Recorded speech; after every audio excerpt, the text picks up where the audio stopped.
Sean bienvenidos a la tercera sesión de American Spaces on Air.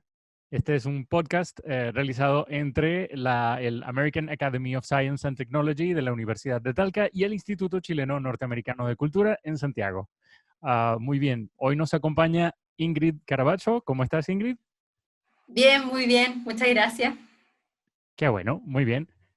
Como para conocerte un poco, Ingrid, tú eres bioquímica, doctora en ciencias con mención en biología celular y molecular, directora de investigación de la Universidad Católica del Maule y miembro de la Sociedad Chilena de Reproducción y Desarrollo.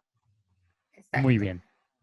Mi primera pregunta, me gustaría saber a qué edad surgió tu interés por estudiar bioquímica y por qué. Uy, qué difícil. La verdad es que fue una combinación de muchas cosas, porque mi mamá es profesora de castellano, entonces también tengo una parte humanista muy desarrollada. Entonces hubo un tiempo en que estaba entre periodismo y bioquímica. Fue un poco extraño. Cuando era muy niña, mi papá me regaló primero una lupa, que ahí empezamos un poco porque me decía que dibujara insectos y todo eso, luego fue un microscopio, entonces ahí ya fue un poquito más avanzado cuando era más grande.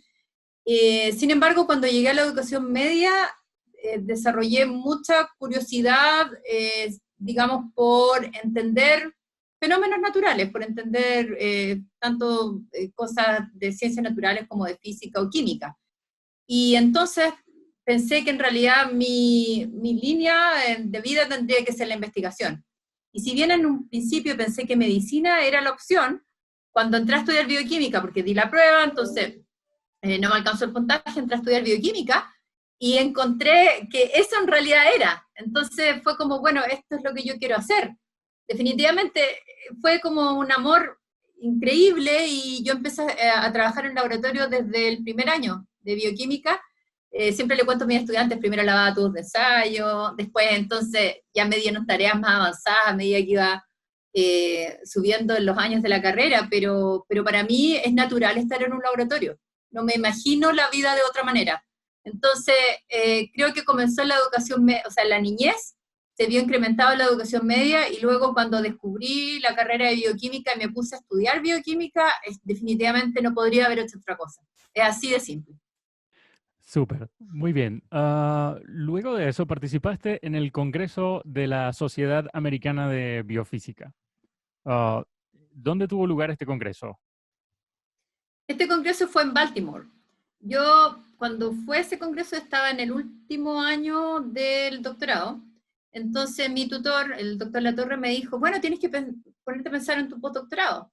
Y yo, así como mi postdoctorado, sí, porque en realidad tienes que seguir la carrera académica. Yo quería seguir la carrera académica. Sin embargo, consideraba que era muy pronto. Me faltaba todavía un año, ¿cachai? Tenía que publicar un paper. Dijo, no, pero empieza a verlo porque estos procesos se demoran. Perfecto. Entonces, tenía que ir a este congreso en Baltimore, postulé una beca, me gané la beca para ir, y entonces él me dijo, bueno, ve, ¿qué te gustaría hacer? Entonces hice una lista de personas y de temas que me gustaría, que me gustaría hacer en mi postdoctorado y empecé a contactar a los diferentes investigadores. Entonces, hola, mi nombre es tal, trabajo con tal, esta es mi área, me gustaría tener una entrevista contigo. Y entonces fue al Congreso, presenté mi trabajo, fue la primera vez que presentaba un póster en inglés, fue en 2017, entonces, o sea, 2007, perdón, entonces estaba un poco nerviosa, pero salió todo súper bien.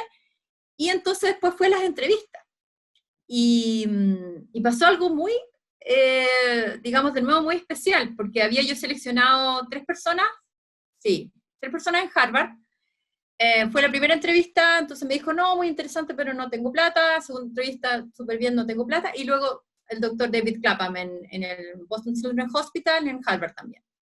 Entonces voy, doy la entrevista y luego me dice, bueno, yo quiero ver una presentación de tu trabajo. Bueno, hice una presentación. Pues me dice, bueno, ahora conversemos un poco de ti.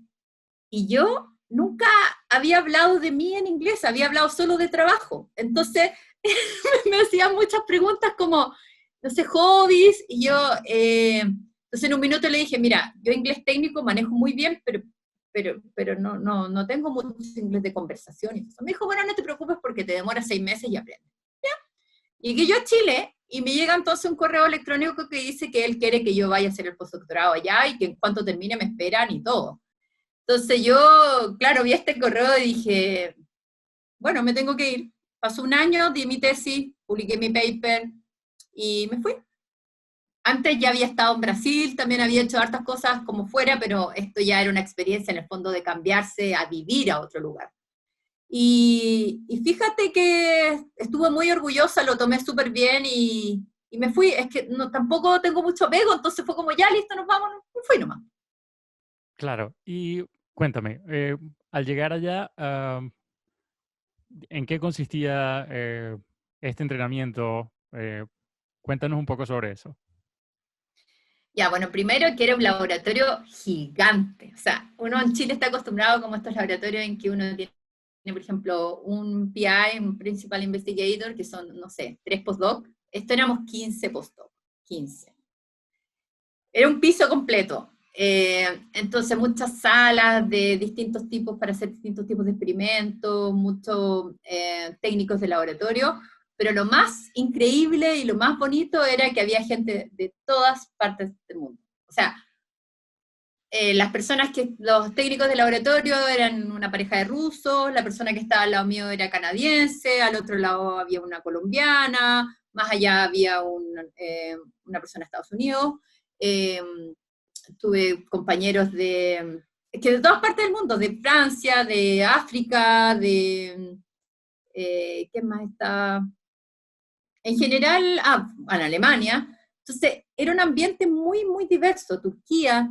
Entonces, las reuniones de grupo, éramos hartos, con muchos temas distintos de investigación, eran súper intensas, porque uno quería entender lo que el otro hacía, entonces trataba de seguir la línea, porque además eran temas distintos. Lo único que teníamos en común era que todos trabajamos con unas proteínas que se llaman canales de iones, pero en distintos sistemas fisiológicos. Entonces, algunos canales de iones en el corazón, otros canales de iones en el espermio, otros canales de iones en los ovocitos.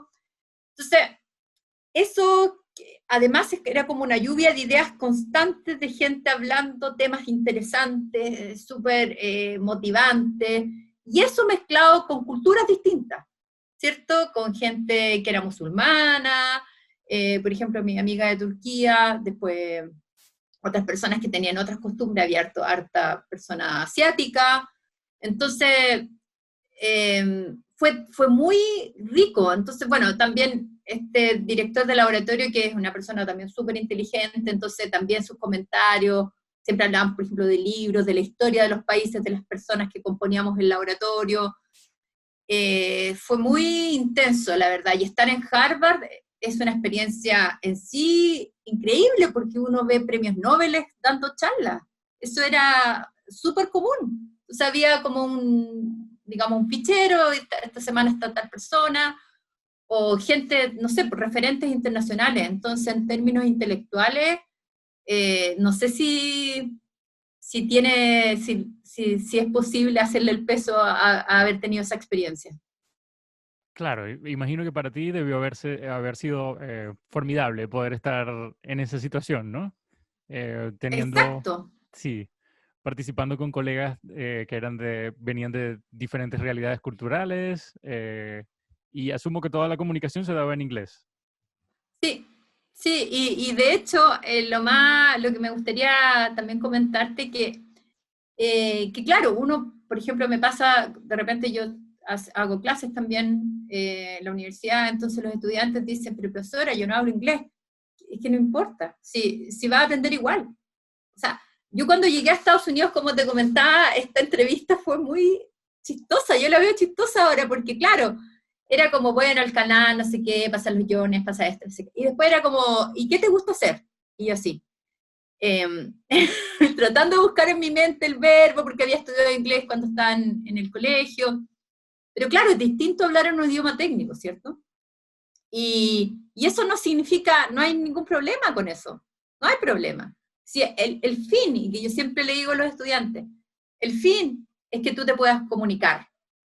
Si tienes que ocupar lo que sea, en inglés, en castellano, si tienes que mezclar, no importa, no, realmente no importa. Y el mejor lo mejor, la enseñanza más fuerte que yo tuve en Estados Unidos, que en realidad no importa. Tú tienes que lograr que el otro te entienda, y el medio para eso, la verdad es que no importa. De hecho, por eso me llama mucho la atención, de vuelta en Chile, que pongan tanto, digamos, como peso a que uno tiene que hablar bien castellano, que los extranjeros que vienen tienen que hablar sin acento, más o menos. ¿Pero por qué? Si uno es como es y viene de donde viene, y eso es parte de tu identidad. ¿Por qué deberías tú hablar sin acento venezolano si eres venezolano? O sea, no.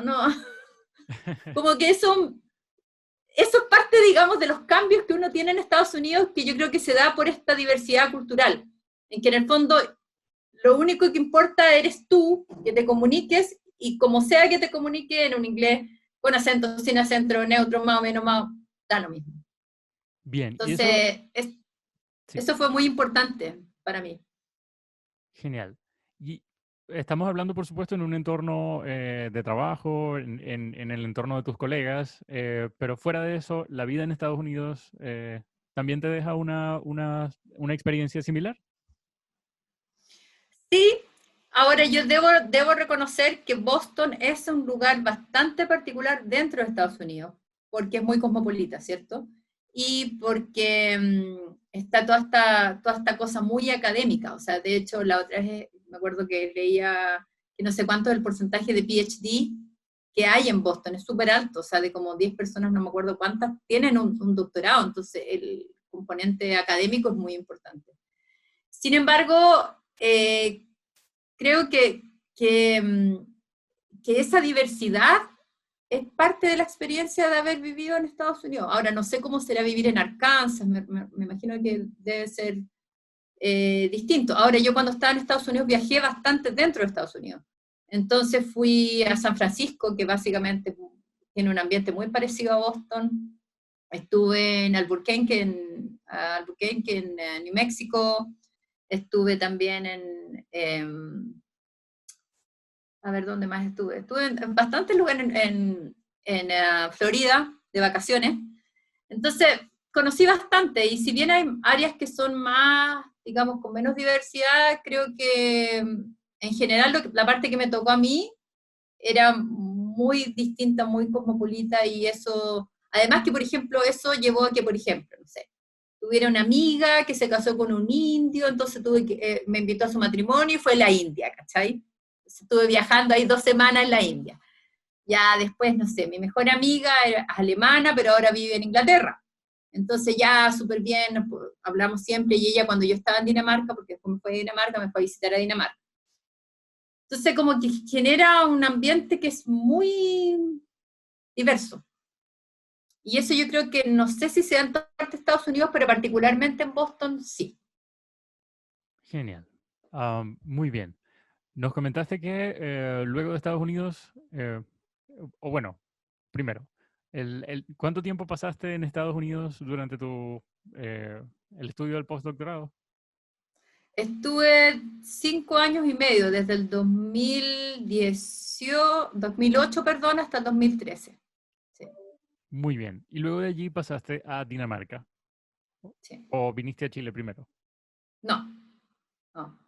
Estuve hasta octubre del 2013, ¿está bien? Sí, octubre del 2013 en Estados Unidos, Boston, y luego en enero del 2014 empecé mi segundo postdoctorado en Dinamarca. Estuve 14, 15 y 16, y en febrero del 2017 me volví a Chile. O sea, Muy bien. básicamente salí de Chile en marzo del 2008. Ya. Muy bien. Ok, mi siguiente pregunta es, teniendo toda esta experiencia de 5 años en Estados Unidos, am, ¿cómo sentiste que fue la transición hacia Dinamarca? Uy, qué difícil.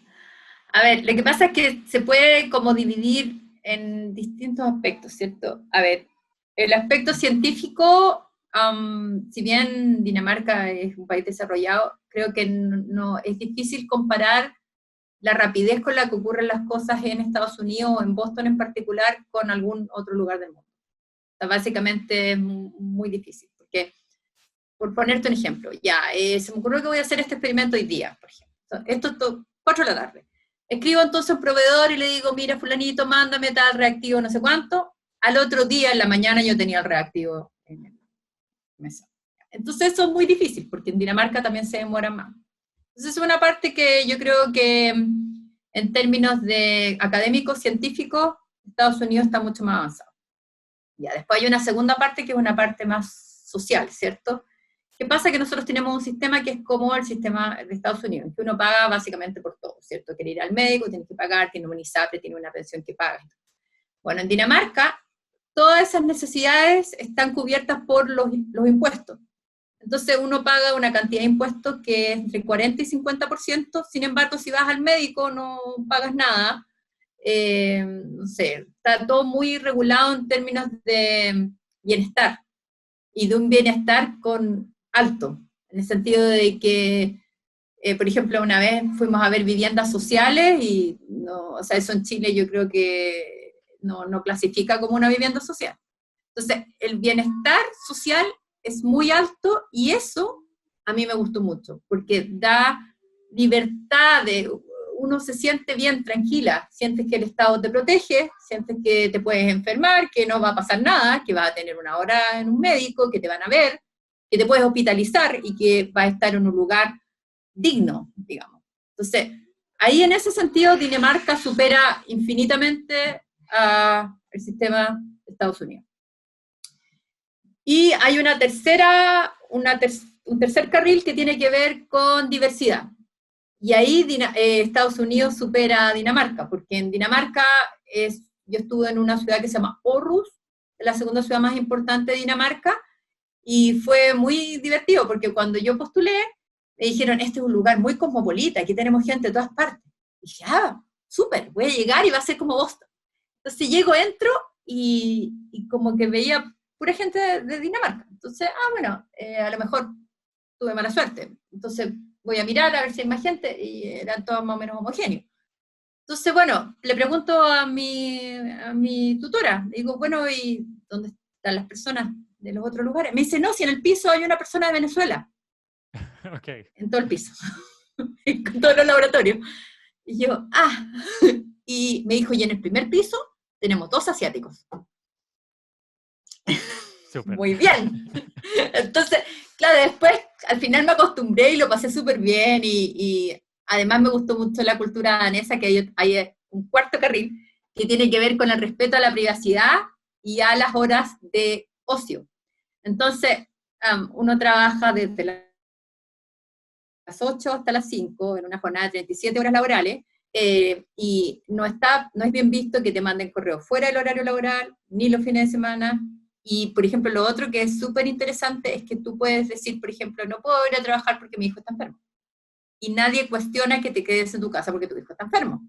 No hay cuestionamientos en cuanto a la privacidad. Entonces, eso es muy positivo. Y además hay mucho valor al tiempo que uno pasa fuera del trabajo. Entonces hay estos parques donde la gente hace asado y reuniones, y son muy concurridos. La gente invierte mucho tiempo en actividades de distensión fuera del trabajo. Que eso, por ejemplo, no se da ni en Estados Unidos, yo creo, ni en Chile tampoco. No.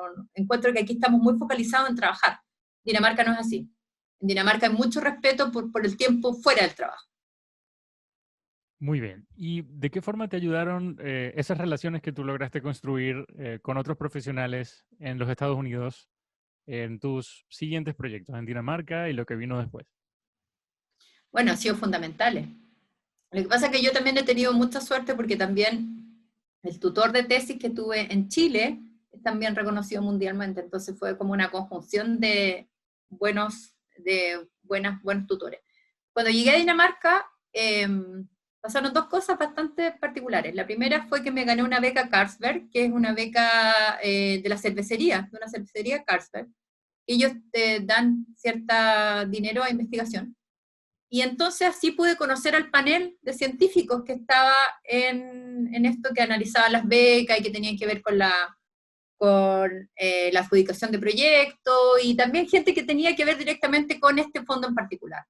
Y ahí entonces estaba un ex postdoctorado del mismo laboratorio donde yo hice el postdoctorado en Estados Unidos, que todavía es profesor de la Universidad de Copenhague, Søren Peter Olesen es su nombre.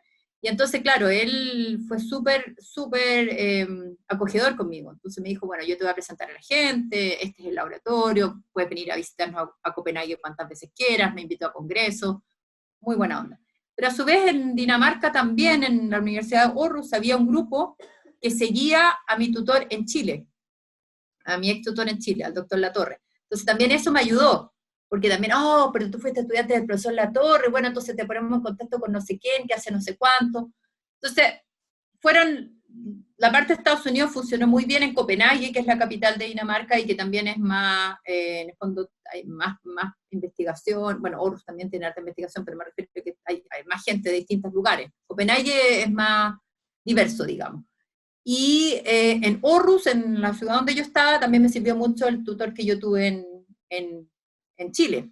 Entonces, básicamente la carrera científica, por supuesto que la he construido por mi capacidad, digamos, como científica, pero además me ha servido mucho haber tenido buena formación en términos académicos y con gente muy reconocida, que también se lo he dicho a mis estudiantes, creo que es muy importante en el fondo en la carrera científica es muy importante quién conoces, con quién estuviste, cuáles fueron tus contribuciones en el campo, y así entonces vas formando lazos y vas haciendo colaboraciones. Y cuando estaba en Estados Unidos, entonces también conocí al doctor Rafael Fisore, de la Universidad de de la Universidad de Massachusetts, en Amherst. Empezamos una colaboración en Estados Unidos, que siguió cuando yo estaba en Dinamarca. Y decidimos entonces que queríamos presentar un proyecto que tuviera que ver con estas proteínas, los canales de iones, fractalización, y lo presentamos la primera vez al NIH en el 2017, nos hicieron algunas modificaciones, y el 2018 entonces se adjudicó. Y eso es súper importante y ha sido buenísimo porque me ha permitido montar el laboratorio en Chile.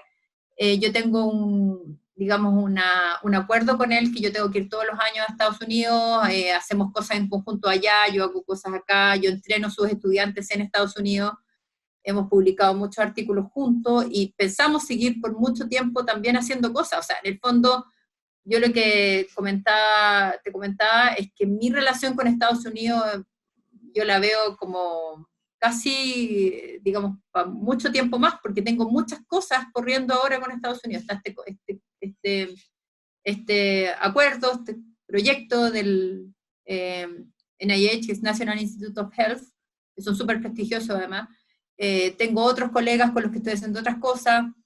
Normalmente me invitan a dar seminarios, por ejemplo, el 12 de septiembre tengo un seminario en la UMass de mi línea de investigación.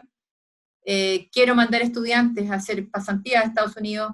Entonces, haber estado en Estados Unidos, establecer colaboraciones y seguir trabajando con ellos ha significado, en el fondo es parte de mi carrera científica, es parte de lo que soy ahora como investigadora. Súper, muy bien. Ok, hablemos ahora de tu retorno a Chile. Y bien, un momento. Ok. Actualmente te estás desempeñando como investigadora en la Facultad de Ciencias Básicas de la UCM. ¿Cómo llegaste a esta posición? Cuéntanos un poco sobre eso.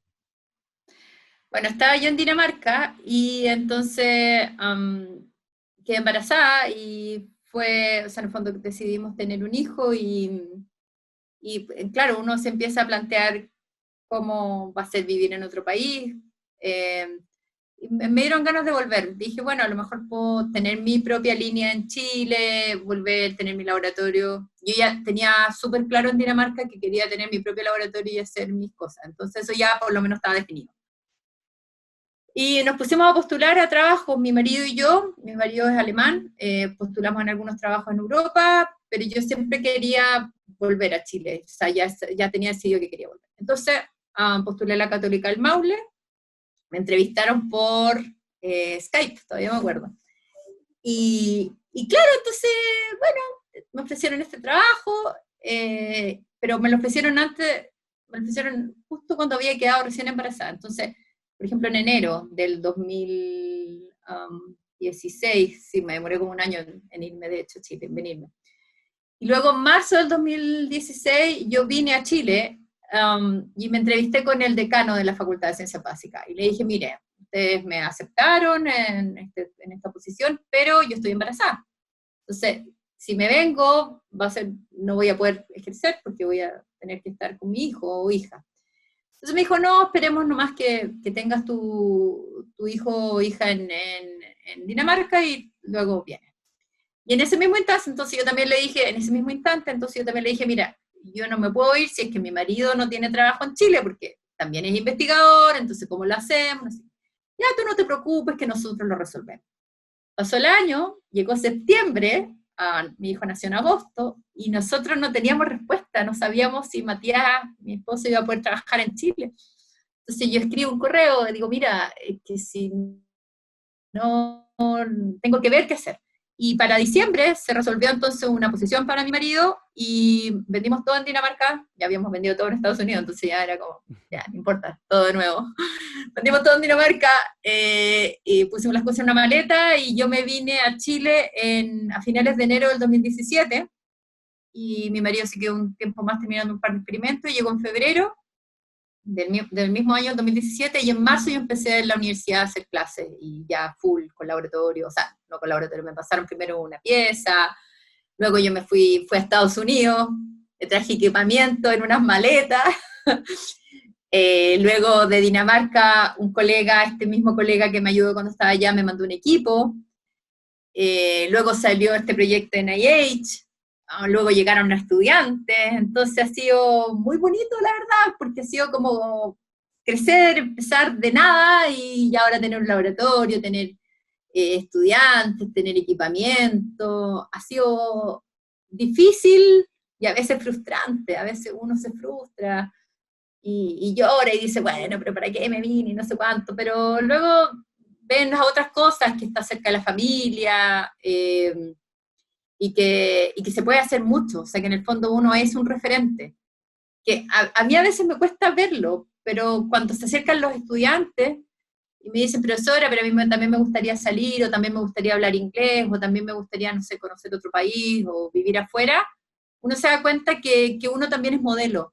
Y eso es bonito, porque uno siente que puede influir en crear o en empujar a los estudiantes a atreverse, digamos. Eso ha sido muy bonito, la verdad. Bien, eso nos deja saber cómo te ha hecho sentir estar en este cargo ahora y, por supuesto, todas las ventajas, eh, en cierta forma, algunas de las cosas que te han ayudado de haber tenido estas experiencias en el exterior a la hora de volver. Am, ¿Cuáles han sido los retos más grandes de este cargo que tienes actualmente?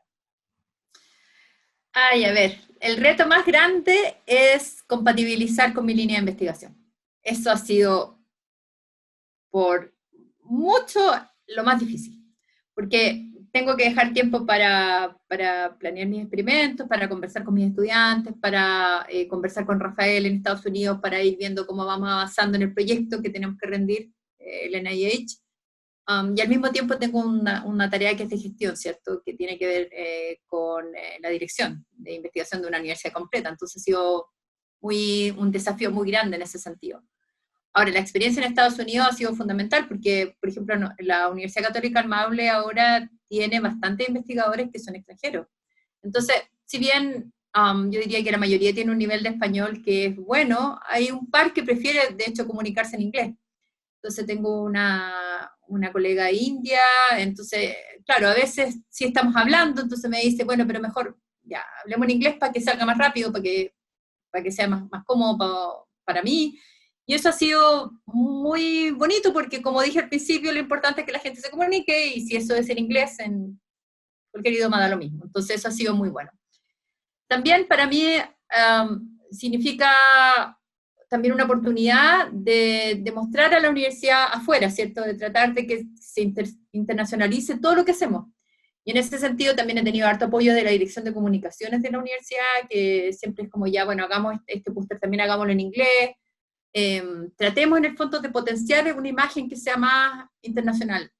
Y eso ha sido positivo y ha sido bueno también desde la dirección, de poder aumentar, digamos, la visibilidad a través de redes sociales o a través de la misma página de la universidad, tratar de que sea un poco más internacional. No, yo creo que sin lugar a dudas la experiencia en Estados Unidos, porque además pasa otra cosa, Mario, que cuando uno se va de su lugar de origen, crece mucho en independencia también, porque ya no está ni tu familia ni nadie. Entonces yo me fui sola. Entonces era como que o me la aprendí a arreglar sola y tomar mis propias decisiones, o me tenía que volver. Entonces eso también ayuda mucho a enfrentar desafíos de una manera mucho más madura, porque ya pasé por eso, ya tuve la experiencia de estar sola, de arreglármela y todo eso. Y también haber estado en un laboratorio como el que estuve, con 15 postdocs, también te obliga a fijar objetivos claros, ¿cierto? Porque a mi jefe yo lo veía cada 4 meses, ¿cierto? Estaba invitado siempre en conferencias, una persona súper conocida, súper famosa. Entonces, de repente, claro, aparecía y era como, hola, él se fue. Bueno, sigamos.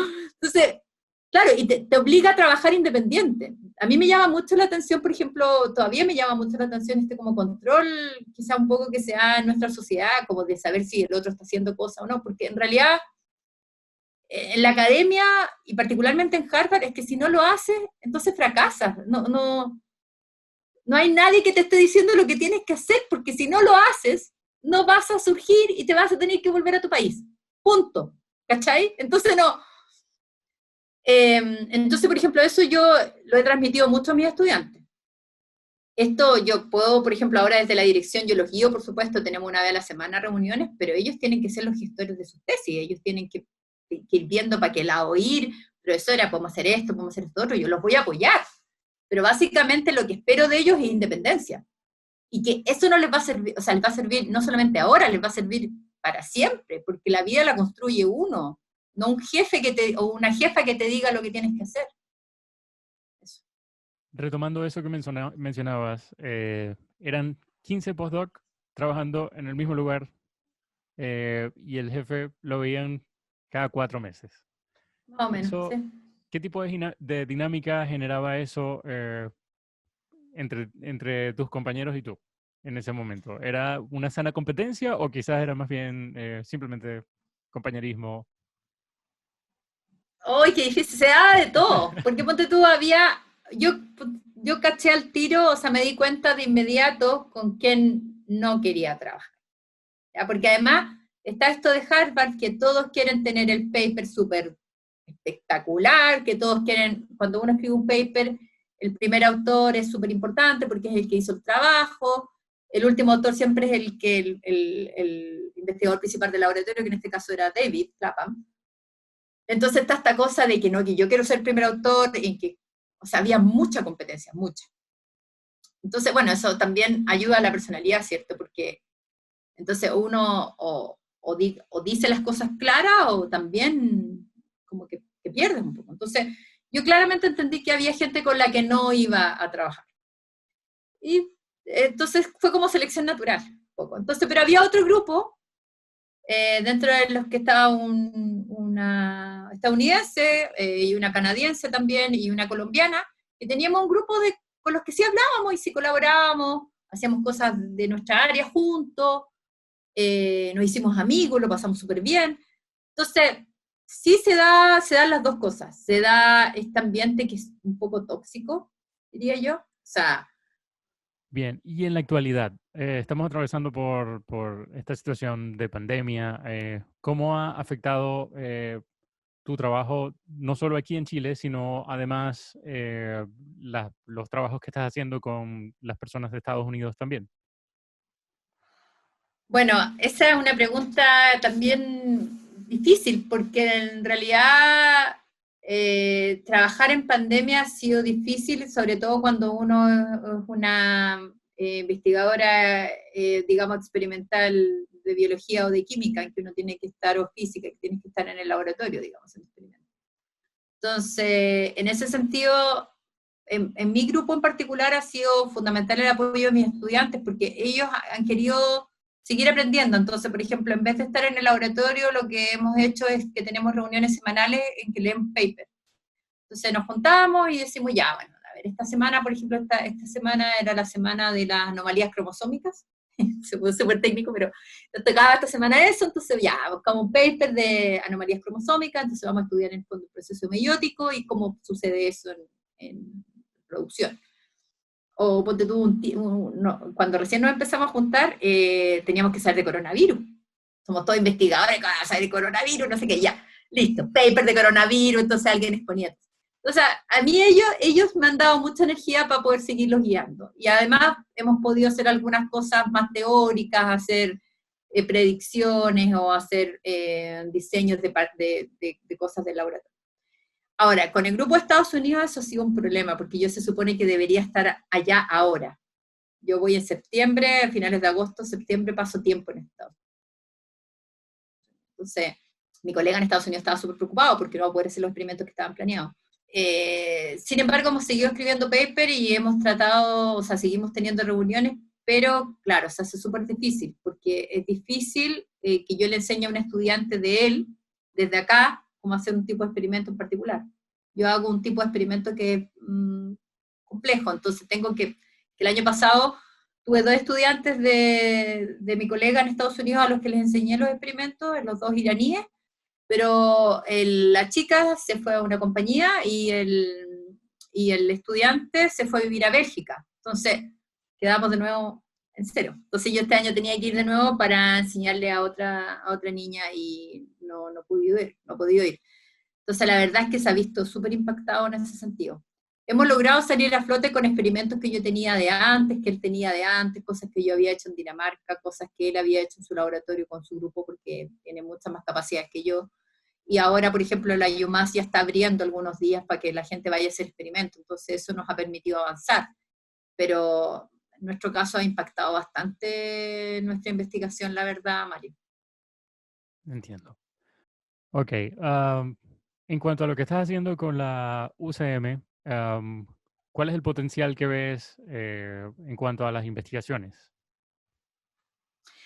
Bueno, yo la UCM la veo con súper harto potencial, tenemos hartos investigadores jóvenes en distintas áreas, en áreas de innovación, digamos, bien fuertes, tenemos personas que trabajan en bioprocesos, gente que trabaja digamos, en distintas áreas, en epidemiología, tenemos un grupo muy fuerte que está dirigido por la vicerrectora de investigación y posgrado, la doctora María Teresa Muñoz. Ellos trabajan con el efecto de los pesticidas en la población expuesta a pesticidas, es decir, personas que viven en áreas más rurales, y eso es súper importante en nuestra región en términos éticos también.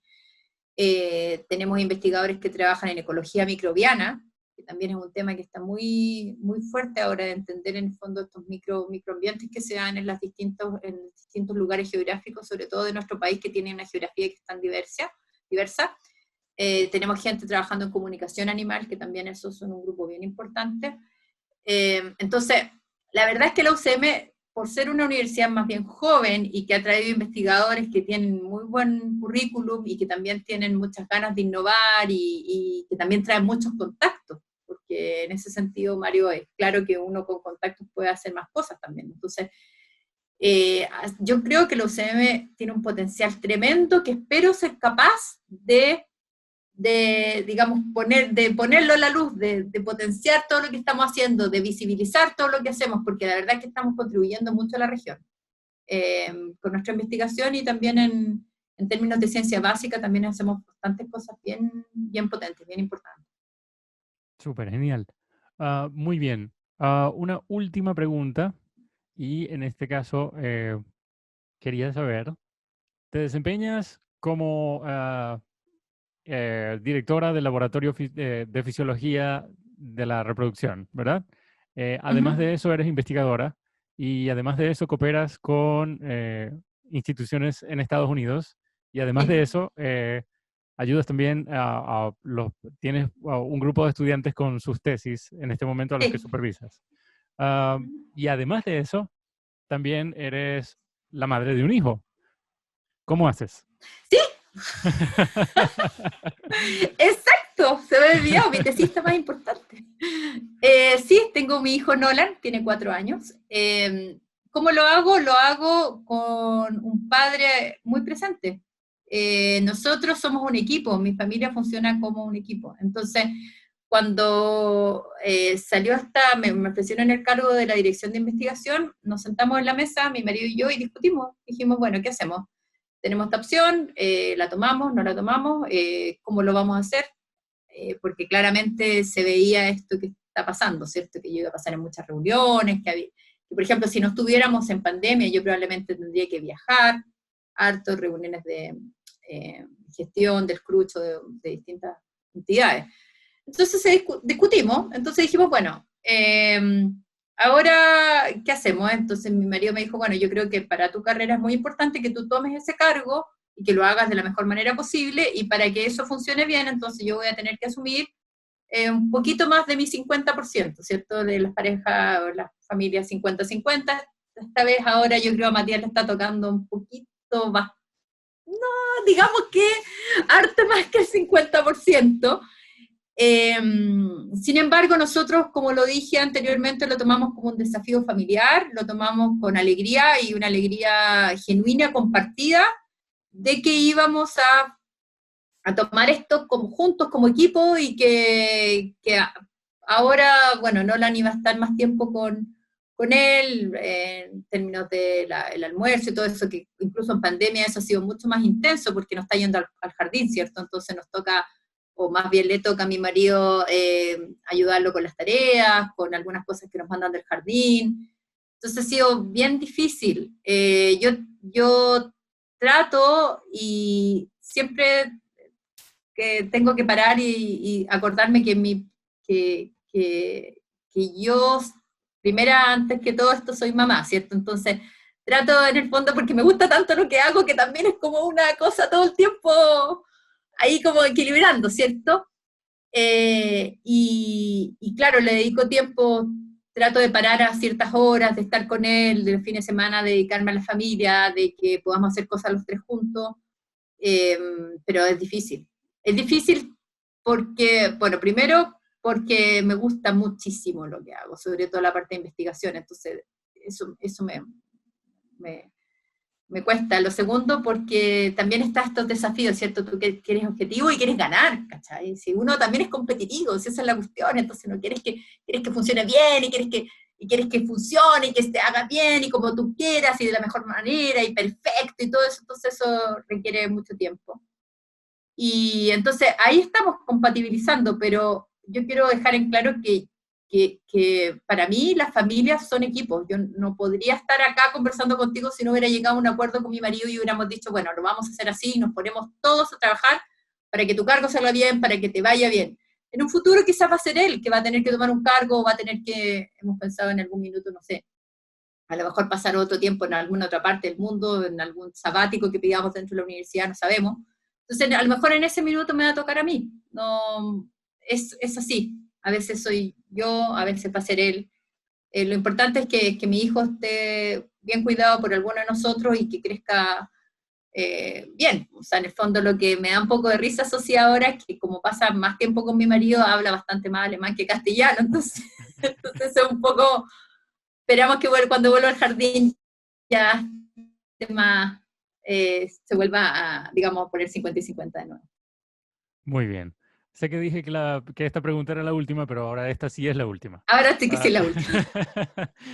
Muy bien. Bien. Para todas esas personas que están pensando en estudiar en el exterior, en buscar una beca en los Estados Unidos, por supuesto, te hago esta pregunta conociendo ya esta historia, este gran proceso de internacionalización que tú has vivido. ¿Cuál sería tu consejo? El consejo que siempre doy, que siempre lo doy a mis estudiantes, es que hay que atreverse. O sea, aquí no, por ejemplo, en mi caso yo di 3 entrevistas y de esas 3 salió una. Ya. En el caso de mi marido, estábamos en distintas partes del mundo postulando un lugar en común, ¿cierto? Él dio 30 entrevistas. Entonces tú dirás, oh, qué mala. Bueno, pero el punto es que lo consiguió, sí, es así, ¿cierto? A lo mejor te va a costar, a lo mejor no va a ser este año, a lo mejor va a ser el próximo. No importa, no importa cuánto te demores. tienes que atreverte y tienes que hacerlo, tienes que escribir correos. Los correos electrónicos, créanme, funcionan. De hecho, cuando yo me fui a Dinamarca, a la tutora en Dinamarca, yo la encontré por correo electrónico, o sea, la encontré en un sitio web de la universidad y le escribí un correo. Le dije, mira, yo me llamo Ingrid Carbacho, quisiera hacer un segundo postdoctorado en embriología, que era lo que trabajaba ella, en desarrollo embrionario, y quisiera entonces ver la posibilidad de hacerlo contigo. De ese correo entonces nació una invitación de parte de ella de que yo fuera a Dinamarca a ver el laboratorio y a conversar con ella, a ver del proyecto que podíamos hacer juntas.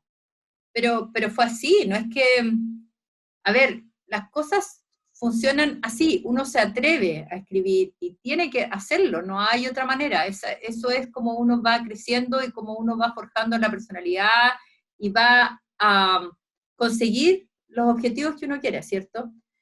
Yo diría que eso es el consejo que yo les daría, atreverse, y lo otro es reconocer cuando, por ejemplo, a lo mejor, por poner un ejemplo, ya, a lo mejor yo no sé hablar inglés. Bueno, pregúntale a quien tú sabes, tú tienes mejor alguna amiga, tienes la profesora que te puede ayudar.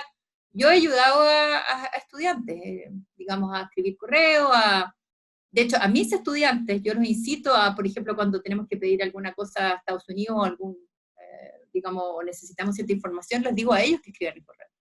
Porque en el fondo la idea es que tú te vayas exponiendo lo más que puedas. Y hay una cosa, Mario, el idioma en ciencia es en inglés.